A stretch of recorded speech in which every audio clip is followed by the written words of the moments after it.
Uber, some nice news, the stock being added to the S&P 500. As mentioned, it looks like it's extending Yeah. its gains this morning. So we're getting a lot of questions about this in the Q&A. It's now in that profit taking zone from the double bottom breakout. So here's the question. Is this one that those who are in it should be taking some profits off the table, or is this just, it looks really good and something that you want to let ride until you start seeing some other sell signals emerge? What a nice problem to have, right? If you Yes. if you have Uber shares and you bought it properly, and you see how quickly it came out of that 5% buy zone, but it didn't trigger that O'Neill 8-week hold rule, which is if you're up 20% in 1, 2, or 3 weeks, you want to try as best you can to hold it for a minimum of 8 weeks. So it's been 5 weeks, right? Since the breakout. 6 weeks if you include the trend line breakout even earlier than the double bottom, right? So I think it's once again, like I said, a nice problem to have. One thing you want to do, I got to say, when I had a really nice stock and the first year I started trading for myself, joining IBD in 1999, I had a 40% gain in this new med tech IPO, and I didn't know what to do. It was a 40% gain in like about 2 or 3 weeks. And I was frightened if I sold it all that I would miss the 400% move, right? But I was also didn't want to sell a little bit because like I said, didn't want to lose that potential big gain. So I went over to Chris Gessel, our chief content officer, and asked for his advice, because he had clearly at that time much more trading experience than myself. He'd been at IBD for several years as well, and he said, just consider taking half, taking half the gains, and then letting the half ride and see how it performs. And that way, you don't have that fear of losing profits, but you still also giving that stock a chance.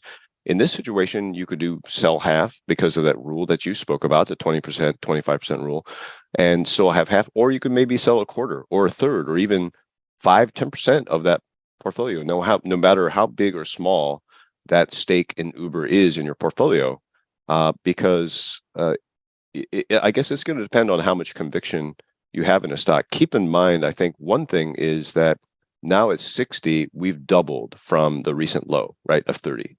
And so you got to expect some elements of the institutional market to sell at some point. Not today, but maybe some are selling already, obviously, into this big move, because index funds are now going to have to load up, and other large cap managers.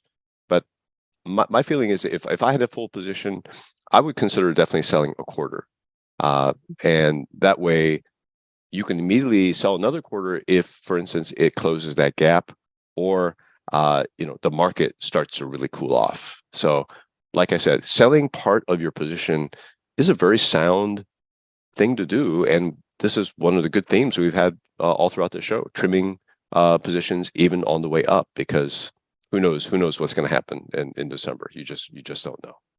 Mm-hmm. And this is one that I was in, or I still am in. I really like the Nice. relative strength Nice. line shortly Yeah. after the follow through day. I did have a little bit of a profit cushion heading into earnings, and I was looking at the market maker move. So I did feel comfortable with holding into the report, and that has paid off. So yeah, I have a potential decision to make today. Am Well, what are I you going to do, gonna, Allie? yeah, I think people want to know.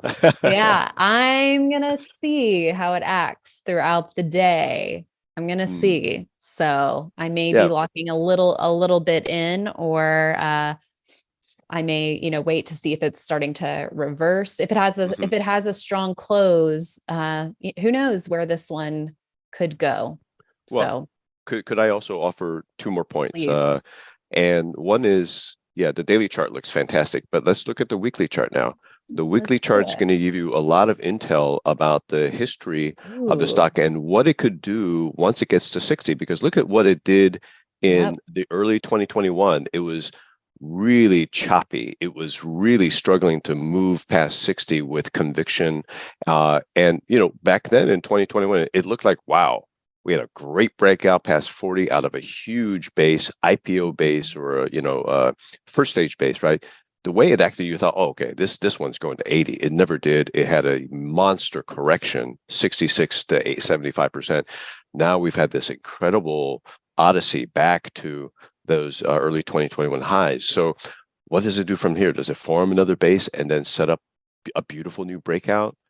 Does it turn tail quickly and go and like give back half of that 20-point gain? we really don't know right now. So you just have to let the forces of supply and demand sort themselves out and see whether the stock is proving to be one that you can hold another 8 weeks or take more profits after you've taken a little bit of partial gains.